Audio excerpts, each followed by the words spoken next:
안녕하세요, 방도날드입니다. 자, 오늘의 전기차 벤츠 EQA입니다. 요즘 가장 핫한 차 중에 하나고 이미 다 완판됐어요. 이 차량은 국내 800대 정도 출고가 예정이 되어 있는데 이미 순식간에 동나버렸고, 내년에 또 이 차가 얼만큼 들어올지는 아직 아무도 모릅니다. 지금도 예약을 받고 있기는 하는데 언제 출고가 될지는 아무도 모르는 상태죠. 지금 가지고 온 모델은요, 벤츠 EQA 모델 중에 스탠다드 모델보다 한 단계 높은 AMG 모델을 가지고 왔고요. 최상위 모델은 AMG 플러스 모델이 있는데 지금 이 모델은 AMG 모델로 가지고 왔습니다. 그리고 보시는 컬러는 데님 블루라는 컬러가 적용된 차량으로 볼 수가 있고요. 벤츠 EQA는 보조금을 포함하면은 4천만 원대에 구입할 수 있는 벤츠 전기차라고, 그것 때문에 지금 엄청나게 이슈가 된 것 같습니다. 5,990만 원부터 시작을 하고 지금 이 AMG 모델 같은 경우는 500만 원이 더 비싼 6,400만 원대입니다. 어차피 옵션은 트림하고 상관이 없기 때문에 옵션을 높인다 해도 최대 보조금은 다 가져갈 수가 있는 셈이죠. 자, 벤츠 EQA 어떤 차량인지 주행부터 해서 저랑 같이 알아보도록 하겠습니다.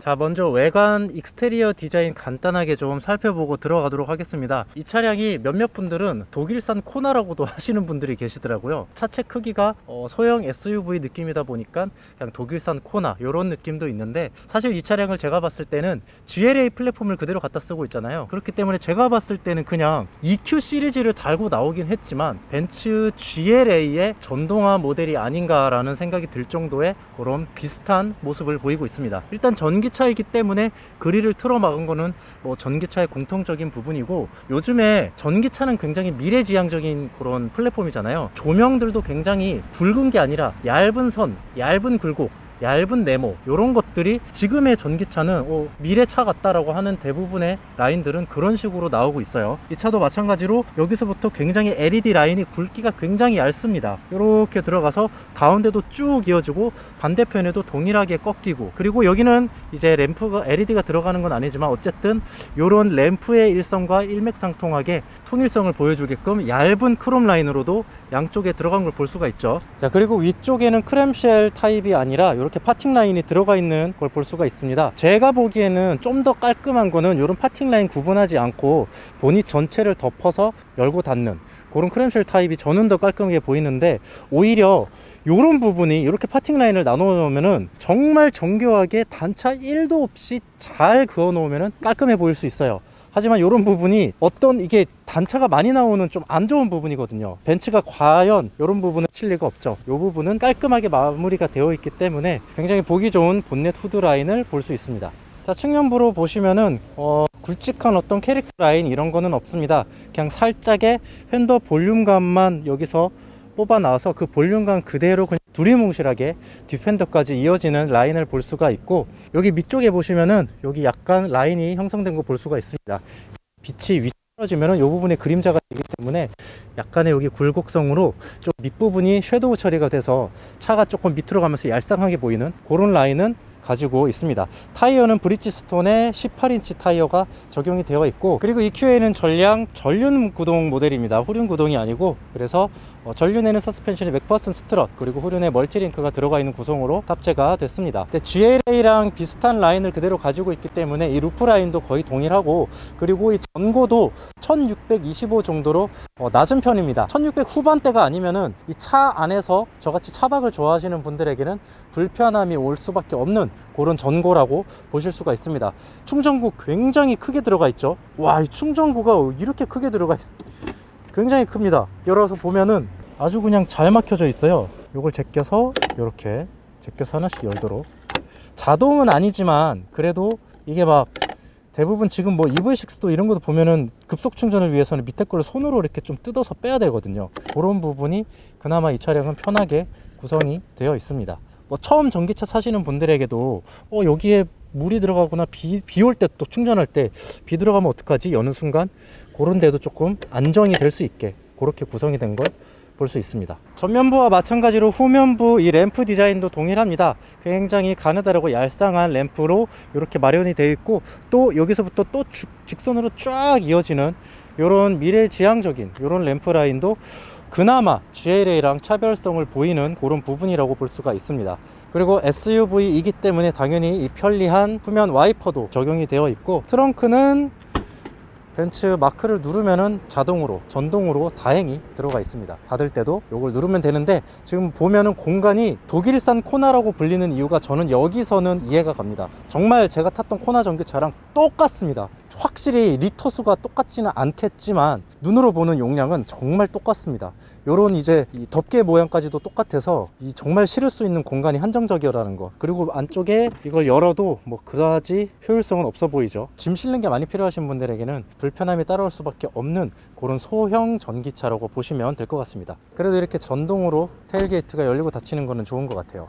그리고 전면부 프론트 그릴 하단 부분에서부터 이어지는 크롬 라인이 연 라인을 따라서 끊기기는 하지만 그래도 이렇게 끝까지 이어지는 이런 통일성도 보여주고 있고요.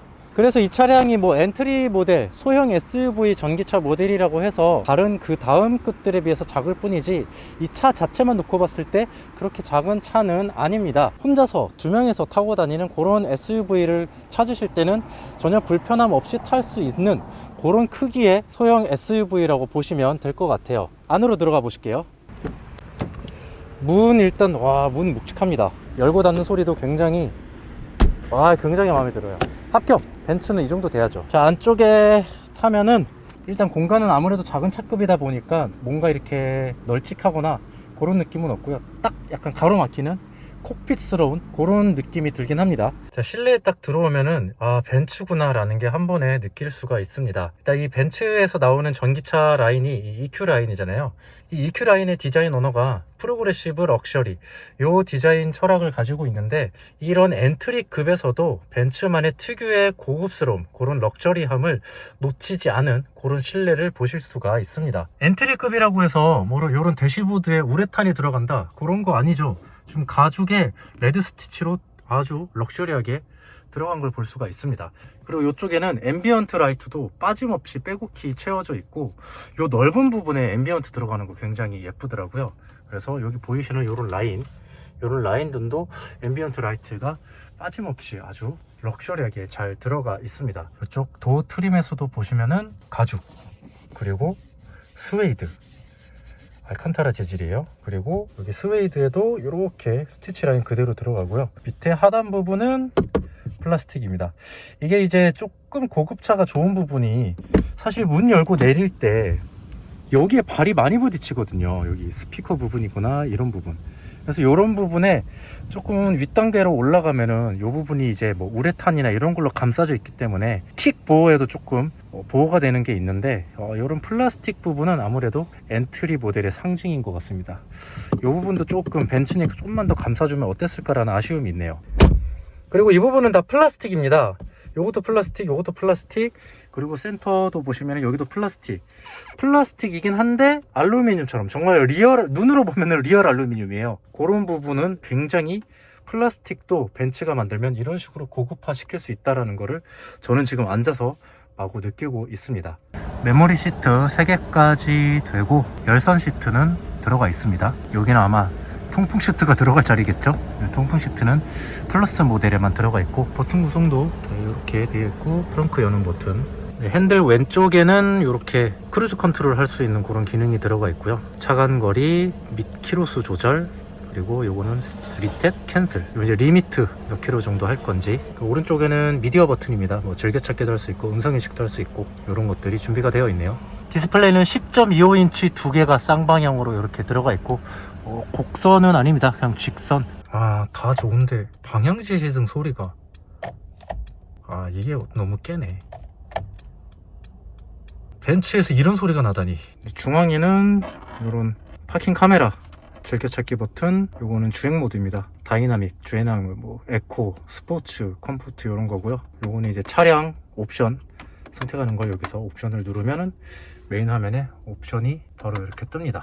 그리고 내비, 맵, 라디오 이런 것들이 일단 직관적으로 화면을 터치하지 않아도 이런 데서 다 할 수 있게끔 편리하게 물리 버튼이 마련이 되어 있습니다. 큰 컵이다, 뭐 요거 옆에 좀 이렇게 널렁널렁 거리잖아요. 작은 컵이다 하면 요걸로 탁 해서 쪼을 수 있게끔 쫙 이렇게 안 흔들리게, 요런 거 있어야죠. 요런 배려 있어야 됩니다. 센터 콘솔은 누르면 자동으로 양쪽으로 열리고, 깊이감은 꽤 깊은 편이에요. 그래도 안쪽에도 있고 깊은 폭은 좁지만 깊이감은 괜찮습니다. 시트는 앞좌석 뒷좌석 전부 스웨이드로 들어갔습니다. 이게 AMG 모델이기 때문에 지금 스웨이드가 들어갔고, 여기 엉덩이 부분, 등받이 부분, 그리고 이쪽은 가죽이에요. 그러니까 실제 압력을 많이 받고 면적이 많이 닿는 부분은 지금 스웨이드로 되어 있고, 그리고 지금 여기는 통풍 시트가 적용이 안 됐는데 AMG 플러스 모델로 가면은 통풍 시트가 적용이 된다고 합니다. 글로브 박스는 수동으로 되어 있고, 여기에도 수납함이 있고요. 하이패스 있는 것 같습니다. 자, AMG 모델이기 때문에 보시는 것처럼 파노라마 선루프 적용이 되어 있죠. 이 스크린이 있다라는 건 정말 좋은 것 같습니다. 이제 가운데에 이제 바가 있긴 한데 그래도 없는 것보다는 개방성이 좋죠. 그래서 파노라마 선루프 때문에 트림 중에서는 AMG 트림을 가장 많이 구매를 한다고 합니다. 전자동으로 되어 있고 틸트업도 되고 이게 열리기도 하고 그런 거 다 되기 때문에 굉장히 개방성에서는 좋은 것 같습니다. 기본적인 메뉴 구성은 벤츠와 거의 동일하고요. 여기 EQ 모드가 새로 들어간 걸 볼 수 있습니다. 그래서 이쪽에서는 충전소, 주변 충전소 이런 검색도 앱 없이 그런 것들 활용을 할 수가 있고, 그러니까 전기차는 전기차의 인포테인먼트 안에서 이런 것들을 별도의 앱을 활용을 안 해도 이렇게 할 수 있다는 게 굉장히 좋습니다. 그리고 이런 식으로 충전 프로그램 설정을 다 할 수 있습니다. 그러니까 집에서는 보통 그냥 일반 충전소에서는 100% 하고, 집에서는 그래도 배터리 수명을 위해서 한 90%만 하고, 이런 것들을 다 세팅을 할 수 있는 거죠. 전반적인 전기차에 대한 어떤 기록 상태, 주행 상태, 그리고 어느 정도의 전비가 나오고 있는지 이런 흐름들도 다 확인을 할 수가 있고, 제일 좋은 거는 이거예요. 그냥 제 경로상, 현재 위치상, 목적지 주변 요런데 충전소가 어느 정도 알아볼 수 있는지, 이런 것들이 좀 좋은 건데, 보면 내비게이션에도 이런 식으로 경로 주변, 가는 길에 목적지 주변, 도착하는 목적지 주변, 이런 것들도 다 확인을 할 수가 있죠. 전기차이기 때문에 이런 부분들 이제는 기본적인 겁니다. 이런 것들을 다 해줘야 됩니다. 친절하게. 그리고 고속도로에도 어떻게 나오는지 그런 거 분명히 해줘야 되는데, 이 차량도 부족함 없이 잘 마련이 되어 있는 것 같습니다. 지금 제가 편한 상태로 운전을 마쳤습니다. 다른 분들에 비하면 조금 제가 뒤로 제꼈을 수도 있어요. 키가 조금 있기 때문에 이 정도 해서 뒷자리로 가보도록 하겠습니다. 네, 뒷자리 나쁘지 않아요. 제가 지금 엉덩이를 딱 붙여서 앉으면 그러면은 공간이 지금 주먹이 1개 반 정도 들어갈 공간이 나오고 있습니다. 앞좌석을 제가 다른 분들에 비하면 조금 더 뒤로 제꼈음에도 불구하고 지금 시트가 이런 식으로 이렇게 그런 걸 감안해서 파인 것도 있는 것 같아요. 그래서 이렇게 주먹 좀 1개 반 정도 들어가는 경우는, 보통은 이제 엉덩이를 조금 이렇게 빼고 이렇게 앉으니까 이런 부분은 괜찮습니다. 머리 공간도 아주 여유롭고, 등받이 시트는 조절이 안 되네요. 각도가 그냥 이걸로 디폴트 값으로 되어 있습니다. 근데 불편하지는 않은데 편하지도 않은 딱 그 정도 느낌인 것 같습니다. 그래서 지금 이 차량 뒤에 타서 서울 부산, 서울 대구 요거는 조금 불편할 것 같고요. 한두 시간 정도 운행할 때는 괜찮을 것 같습니다. 제 기준에서 좀 그럴 것 같아요. 그리고 일단은 뒷좌석에 앉았을 때 이 루프가 있다라는 게, 이 루프가 있고 없고가 사실 이런 작은 차에서는 굉장히 중요하거든요. 차라리 이렇게 뚫려 있는 게 훨씬 더 작은 차지만 답답하지 않는 이런 장점이 있기 때문에 아마 그런 이유에서 이 모델을 가장 많이 주문을 하지 않나 생각이 듭니다. 이 뒷문은 닫을 때 뭔가 텅텅 빈 소리가 나네요. 요거는 좀 벤츠스럽지 못합니다. 동일하게 고급 플라스틱 알루미늄으로 보이는 거, 그리고 이렇게 가죽 스웨이드, 밑에는 여전히 플라스틱, 그리고 여기 중앙 부분은 가죽이고요. 또 양쪽 앉는 부분은 전부 다 앞좌석과 마찬가지로 스웨이드가 되어 있습니다. 컵홀더 부분도 가죽으로 잘 감싸져 있고, 컵홀더도 깔끔하게 나오고 있습니다. 뒤에서 봤을 때도 지금 이게 열리면은, 제가 한번 열어볼게요. 지금 햇빛이 너무 강해서 더운데, 열리면은 아무래도 이렇게 넓게 보이기 때문에 답답함이 확실히 해소되는 부분은 있습니다.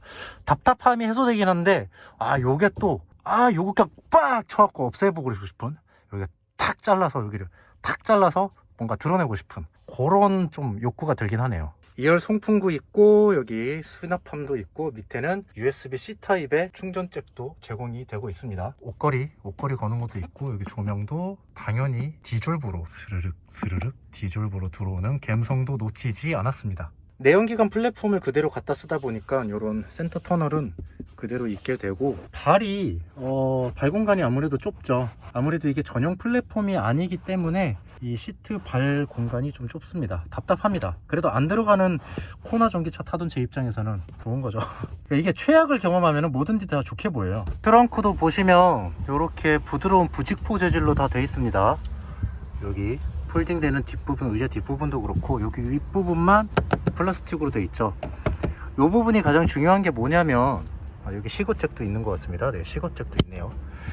요게 이제 중요한 게 뭐냐면, 요 부분까지 이렇게 부직포 재질로 돼 있어야 짐을 실을 때 여기에 기스가 안 나거든요. 사실 이 위로 올릴 경우에는 지금 이런 러기지 스크린이 있기 때문에 요것 때문에 여기 덮이면 이 위로 이제 짐이 올라올 일은 없거든요.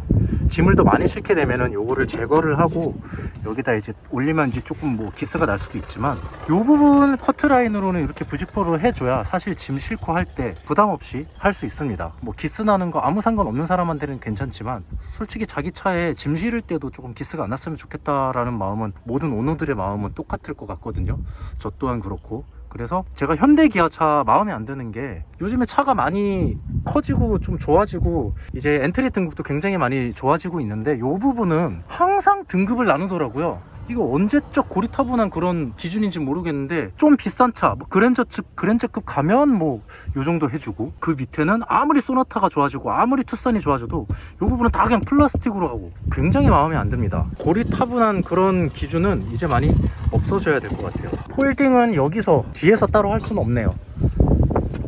여기서 눕히고, 요것도 여기서 이렇게 눕히고, 각도는 아마 이게 한 10도 정도 나오는 것 같습니다. 10도 정도 올라오는데, 제가 타봤던 아이오닉 5보다는 조금 완만한 각도인 것 같아요. 그렇지만 조금 완만하다고 해봤자 완벽 평탄화가 아니면은 불편한 건 매한가지입니다. 자, 이 스크린을 빼고,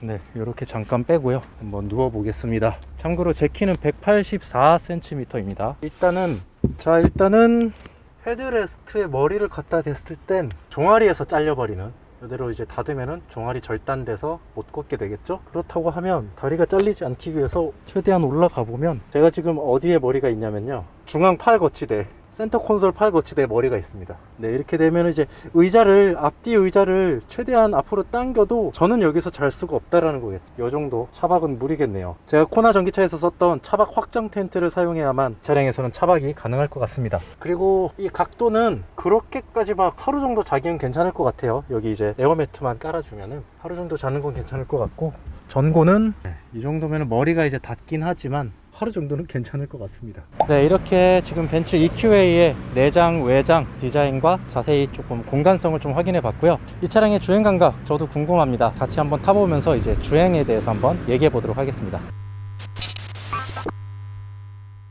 네, EQA 차량 지금 주행을 하고 있습니다. 차에 들어와서 주행을 처음 시작하면 가장 먼저 느껴지는 게 정숙성, 소음, 승차감, 이런 부분이 가장 체감이 되기 마련인데, 지금 EQA 차량을 제가 지금 한 30분 정도 운행을 해본 상태입니다.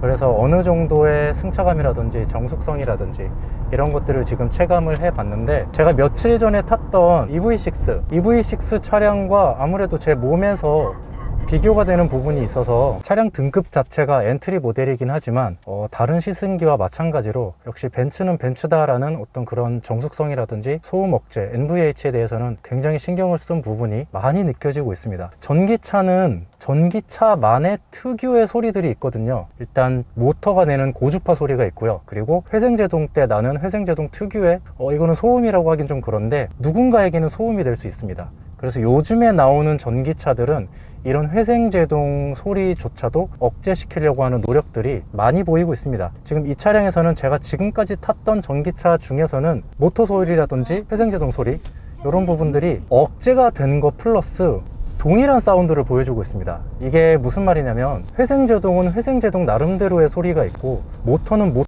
나름대로의 가 있습니다. 지금 EQA 같은 경우에는 제가 지금 처음 겪어본 게 회생제동 소리와 급가속할 때 나오는 모터 소리랑 동일합니다. 어떻게 그럴 수 있지? 라고 생각이 들 만큼 회생제동 소리와 모터 소리가 똑같습니다. 흔히들 회생제동이 모터가 역주행할 때 충전이 된다, 이런 얘기를 들어서 많은 분들이 모터가 역회전을 하는구나 라고 오해를 많이 하시는데, 모터가 역회전하면 후진을 하는 거죠. 모터가 역회전을 하는 게 아니라 전류가 역회전을 하는 겁니다. 전류가. 우리 그 풍력발전소 보면 프로펠러가 돌아가잖아요. 큰 프로펠러. 그게 바람 때문에 돌아가면은 모터가 돌게 됩니다. 그쵸? 그렇게 되면서 생기는 전기 에너지를 배터리로 충전을 하는 게 회생제동인 거죠. 이 소리가 모터 가속 소리와 회생제동 소리가 동일하게 납니다. 이 차는. 이거는 분명히 어떤 이런 사운드적인 부분을 만졌겠죠, 벤츠에서. 이 부분은 되게 신기하면서도 새로우면서도 사람마다 차이가 있겠지만 저는 좋습니다. 자, 그 외에 뭐 옆에서 들리는 차음 소리, 이런 경우는 요즘에 웬만한 전기차들이 워낙 차음 효과가 좋아서, 또 이 차량은 벤츠잖아요. 이 부분에서도 절대 더 앞으로 나아갔으면 나갔지 뒤지지는 않습니다. 옆에 큰 덩치에 트럭이 지나가도, 디젤차가 지나가도, 그리고 옆차에서 들리는 그 주행 노면 소리, 그런 부분도 굉장히 잘 억제가 돼서 조용하게 운전을 할 수가 있습니다. 자, 그 다음으로 느껴지는 거는 승차감, 서스펜션이죠. 제가 워낙 지금 모델 Y를 타고 있다 보니까 서스펜션이 이제는 어떤 게 좋은 차인지 저는 이제 좀 체감이 돼요. 제가 전문 자동차 기자 이런 건 아니기 때문에 단번에 이 차를 타면 서스펜션이 어떻다라는 거를 체감하기 힘든데, 이제는 어느 정도 할 것 같아요. 앞서 말씀드린 것처럼 최악을 경험하면 어느 단계가 좋은 건지 조금 느껴지는 것 같습니다. 누군가는 이렇게 모델 Y를 최악이라고 하면은 다들 테슬라 매니아 분들이 많이 욕들 하시는데, 인정할 건 인정해야 됩니다. 안 좋아요, 모델 Y는. 그렇기 때문에 EV6를 탔을 때도, 아이오닉5를 탔을 때도 너무나도 좋은 승차감을 느낄 수가 있었고, 이 차량은 제가 탔던, 최근에 탔던 EV6보다도 훨씬 더 안정적인 서스펜션 주행 감각을 보여주고 있습니다. 일단 잔진동 같은 거는 다 걸러줍니다. 부드럽게 걸러주고, 방지턱 같은 경우를 넘어설 때, 방지턱은 턱이 높기 때문에 차가 오르락 내리락에 상하 곡선을 많이 그리게 되는데, 이 차량 같은 경우에는 방지턱을 넘어서 차가 붕 떴을 때 굉장히, 그 다음에 착지하자마자 차가 흔들리지 않도록 위에서 잘 눌러줍니다. 그게 몸으로 확 느껴집니다. 그래서 방지턱을 오르락 내릴 때는 어쩔 수 없이 차가 올라갔다 내려가니까 흔들림이 있지만, 착지하고 난 이후에는 흔들림이 없게 탁 눌러서 잡아주는 그런 부분이 확 느껴집니다. 최근에 탔던 EV6에서 그런 부분까지 느껴지진 않았거든요. 아무래도 살짝 사람들이, 흔히 전문가들이 얘기하는 물렁거리는 서스펜션, 그런 부분이 이제는 확실히 어떤 게 물렁거리는 건지 저는 이제 알 것 같습니다. 전기차를 처음 타시는 분들 뿐만 아니라 그냥 이 차량 EQA를 처음 타시는 분들에게는 차에 대한 어떤 승차감, 사실 승차감이 귀에서 들리는 그 감성적인 부분과 발끝에서 느껴지는 어떤 출력적인 부분, 그리고 이 바디에서 느껴지는 떨림적인 부분, 이 세 가지가 복합적으로 몸에서 받아졌을 때 이 차의 승차감이 어떻다라는 게 사실 사람마다 결정이 나는 부분인데, 최소한 두 가지 부분에서, 이 가속력을 뺀 두 가지 부분에서는 어느 누구도 불만족스러워지 않을 만큼의 만족감을 보여주고 있습니다. 하지만 가속 성능은 얘기가 다르죠. 저 지금 풀악셀 밟았습니다, 여러분들. 풀악셀 밟았습니다. 몸에 미동이 없어요. 물론 이 차 지금 제가 90km에서 풀악셀을 밟았기 때문에 큰 차이가 없을 수도 있지만, 어차피 이 차량 자체는 주행 성능에서는 득이 볼 게 없는 차량인 거는 여러분들도 다 아실 겁니다. 일단 출력이 140kW라고 한 180마력 정도 되거든요. 약간 전기차 치고는 무난함보다 조금 낮은 정도. 그리고 최고 시속이 160km입니다. 최고 시속이 160km니까 지금 90km 기준으로 보면은 160km까지 절반도 안 남은 상황이잖아요. 그러니까 이런 출력 부분에서는 손해보는 부분이 있죠. 벤츠 측에서는 주행 성능을 강조하지는 않았다라고 표현을 하긴 했습니다. EQ 라인은 새로 개발된, 다임러가 새로 개발된 MEA라는 EQ 전용 플랫폼이 있는데, 이 차량은 EQ 플랫폼을 쓰지 않았습니다. MEA 플랫폼은 곧 연말에 출시될 EQS에 최초 탑재가 돼서 나오죠. 그렇기 때문에 EQS는 전기차가 가지고 있는 극강의 공간감과 출력을 뽑아낼 수가 아마 있을 겁니다. 이 차량이 왜 MEA 플랫폼을 달고 나오지 않았나는 저는 그 이유까지는 잘 모르겠지만, 확실한 건 이 차의 가격이 5,990만 원에 맞췄다라는 건 5,999만에 맞출 수 있는 만큼의 성능이나 품질을 담고 있는 거는 맞는 것 같습니다. 근데 이제 우리 소비자 입장에서, 한국 소비자 입장에서 벤츠의 전기차를 4천만 원대에 살 수 있다? 보조금 받아서, 안에가 어떻든 뭐 성능이 어떻든 사실 생각 안 하고 사고 싶은 거는 마찬가지거든요. 저도 마찬가지입니다. 그거는 이제 벤츠가 가지고 있는 브랜드의 파워가 워낙 강하기 때문에 그런 부분이 허용이 되는 부분이 있지만, 벤츠라는 마크를 떼고 전기차 하나로만 놓고 봤을 때는 5,990만 원이라고 하기에는 부족한 부분이 꽤 많습니다. 일단 전용 플랫폼이 들어가지 않았기 때문에 가장 손해보는 부분은 공간적인 부분이죠. 지금 이 차량은 GLA 플랫폼, MAF 플랫폼을 그대로 갖다 쓰고 있는데 사실 그대로 쓰지는 않았어요. 안쪽에 있는 엔진 공간룸에 예전에는 뭐 코나 전기차나 이런 거 보면은 전기 모터, 감속기, 인버터 이런 것들을 엔진룸 형상에 맞춰서 어떻게든 맞춰서 넣는 그런 형식이었는데, 이 차량은 그래도 모듈화 시켰습니다. 모터나 열 관리, 냉각 시스템이나 인버터, 감속기 이런 것들도 다 하나의 모듈화 돼서 들어간 게 있습니다. 그래서 공간적인 거는 아무래도 차지하는 게 더 작아졌겠죠. 그리고 성능도 더 잘 뽑아낼 수는 있지만, 그렇다 한들 그거를 모듈화 시켜서 넣는 공간은 내연차랑 똑같은 구조인 거죠. 그리고 밑에 배터리를 깔긴 깔았지만 밑에 배터리를 전부 다 깔게 되면 바닥 공간이 더 좁아지기 때문에 그런 부분을 또 개선시키고자 더블 데커라는 그런 새로운 디자인을 또 쓰긴 썼습니다. 뒷좌석에 엉덩이 시트 그 밑쪽에 냉각 시스템이랑 배터리를 추가로 이중으로 쌓아 올라서 2층으로 돼 있어요. 그렇게 되면은 발 공간은 아무래도 조금 공간이 더 나오니까 공간을 그나마 이득을 볼 수 있는 그런 방식인데, 요런 뭐 더블 데커 디자인, 모듈화 시킨 시스템 뭐 요런 부분들은 사실 박수 쳐줄 부분이 아니라 이 내연차의 플랫폼 안에서 어떻게든지 꾸겨 넣기 위해서, 그나마 효율적으로 꾸겨 넣기 위해서 한 방식 중에 하나입니다. 그렇기 때문에 박수를 쳐주기보단 왜 MEA 플랫폼을 안 썼냐, 왜 전용 플랫폼을 안 썼냐라고 따지고 싶은 부분 중에 하나거든요. 때문에 이 차량은 공차 중량이 2톤 가까이 나갑니다. 지금 1980kg인가 아마 그 정도 나간다고 제가 알고 있는데, 지금 이 차의 배터리가 66.5kW예요 66.5kW면은 우리나라에서 판매되고 있는 니로 EV랑 배터리 용량이 거의 비슷합니다. 근데 니로 EV는 공차 중량이 1700대예요 1750kg 그 정도가 되는데, 같은 배터리 양을 가지고 키로 수는 니로는 383km 정도 나가거든요. 환경부 인증이, 그리고 실제 실주행거리 완충하면은 430, 450 나옵니다.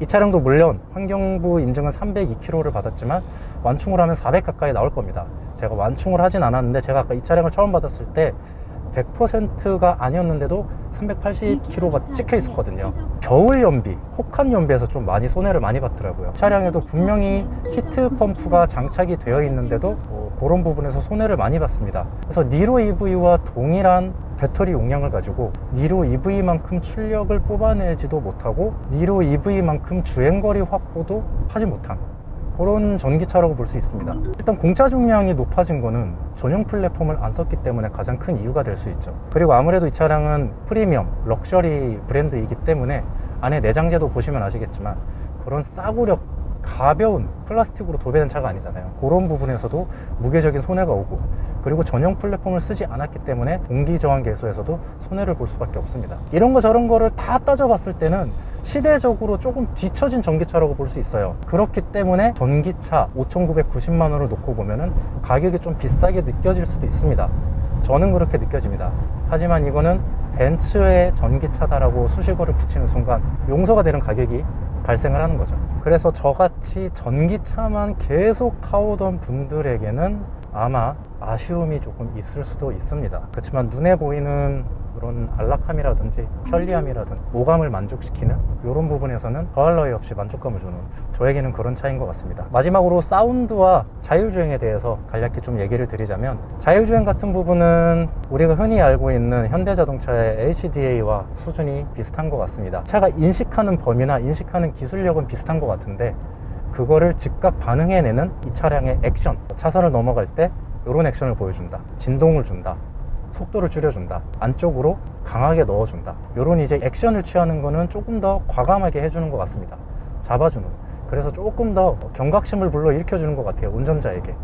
현대자동차나 기아자동차나 테슬라도 마찬가지고, 차선을 넘어갔을 때 운전자한테 너 차선 넘어갔어, 뭐 하는 거야, 운전 똑바로 해, 이런 식이었다면 지금 이 차 같은 경우에는 야이씨 똑바로 안 해? 약간 이런 느낌? 약간 터프한 면이 있어요. 그래서 운전자에게 내가 운전 똑바로 해야겠구나, 이런 느낌이 들 정도의 약간 강한 액션을 좀 보여주는 것 같습니다. 저는 이쪽이 더 괜찮아요. 이런 부분에서는 좀 더 강하게 잡아줘요. 왜냐하면 아직 완전한 자율주행이 아니기 때문에 나를 너무 믿지 마 라고 하는 거를 차량이 직접 운전자에게 전달해 준다라는 느낌, 이거 아주 좋은 것 같습니다. 이게 전달이 잘 안 되면 사고 나거든요. 예를 들어 졸음 운전을 할 수도 있고, 자율주행을 너무 믿었다가 자율주행도 아닌데, 그런 부분에서는 조금 더 좋지만, 지금 앞에서 컷인 라인으로 들어오는, 그러니까 칼치기에서 들어오는 이런 것들에 대한 응답성은 그런 상황이 발생되지 않았기 때문에 제가 경험을 하진 않았지만, 곡선 탈출 구간, 완만한 곡선은 지나가는 것 같은데, 완만한 곡선도 조금 시간 지나면은 조금 꺾다가 바로 풀려버리고 핸들을 빨리 잡으라고 하고, 그런 이제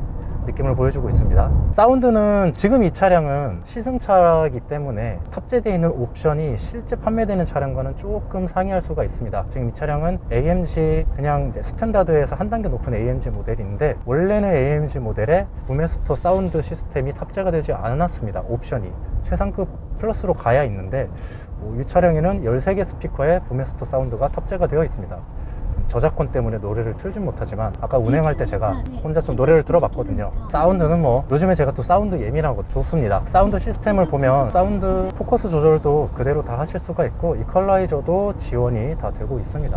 이퀄라이저 같은 경우에는 그런 게 좋더라고요. 동호회나 이런 데 카페 회원분들이 직접 본인들이 최적의 세팅이라고 맞춰놓은 이퀄라이저 값을 공유를 많이 하시더라고요. 그래서 그거 보면서 똑같이 맞춰서 내 귀에, 내 취향에 맞는 사운드 값을 찾아내는 것도 재미 중에 하나더라고요. 그래서 이런 부분이 있으면 굉장히 좋습니다. 기분에 따라서 저장해 놓은 값을 이런 식으로 바꿔가면서 하면은 같은 음악을 들어도, 같은 노래를 들어도 다른 분위기에 이런 사운드 시스템이 탑재된 프리미엄 사운드는 이런 부분에서 저는 굉장히 높이 사고 있습니다. 그리고 사운드 세팅할 때, 이거는 좀 제가 자신 있게 얘기해 드릴 수 있는 부분이 있는데, 이 사운드 밸런스 있죠. 사운드 밸런스 부분을 지금 제가 보시는 것처럼 정중앙에 놓지 마시고 살짝 후석으로, 살짝 후석 뒷부분으로 조금씩 이렇게 당겨주고, 이렇게 세팅을 하세요. 지금 영상 보시는 모든 분들 사운드 세팅 이렇게 하세요. 여기 훨씬 좋습니다. 이게 왜 좋냐면요, 가운데 놓는 것보다 살짝 뒤에 빼주면은 우리가 실제 운전할 때는 뒷공간이 훨씬 더 많이 차지하고 있잖아요. 3등분으로 하면은 우리가 3분의 1이고 뒤에 3분의 2가 놀고 있잖아요. 이 놀고 있는 공간에 사운드를 조금 더 비중시켜주면은 뒤쪽에서 공간적으로 울려서서 나오는 소리가 훨씬 더 풍부하게 들립니다. 그렇기 때문에 살짝 뒤로 옮겨서 해주시면 좋습니다. 꿀팁!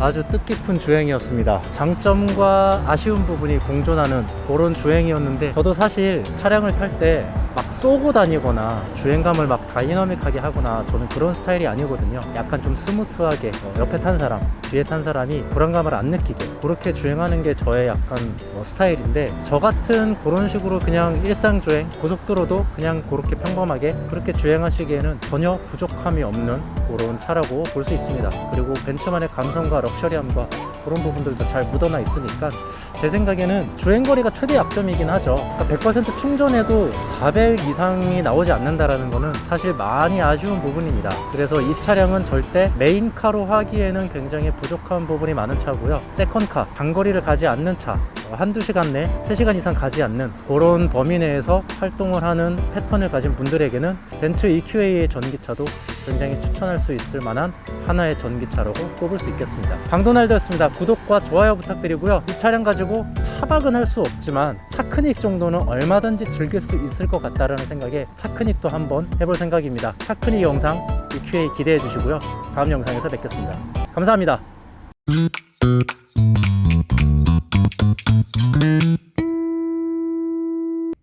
항상 느끼는 거지만, 다른 차 시승하다가 모델 Y를 타면 이 허전함을, 꽉 차있던 그 럭셔리한 EQA에서 굉장히 허전한, 항상 받습니다. 항상. 그리고 두 번째로 느끼는 게 회생제동이에요. 아까 제가 말씀을 못 드린 것 같은데, EQA 회생제동이 일단 단계 조절도 가능하고 D-부터 D+까지 이런 식으로 한 4단계 정도 조절이 가능한데, 아이페달 모드 같이 한 발로 원페달 드라이빙을 할 수는 없었습니다. 전체적으로 봤을 때 회생제동도 그렇고 전기차의 어떤 시스템으로 넘어가는데 뭔가 소극적이었던 것 같습니다. EQS를 한번 기대해 보겠습니다.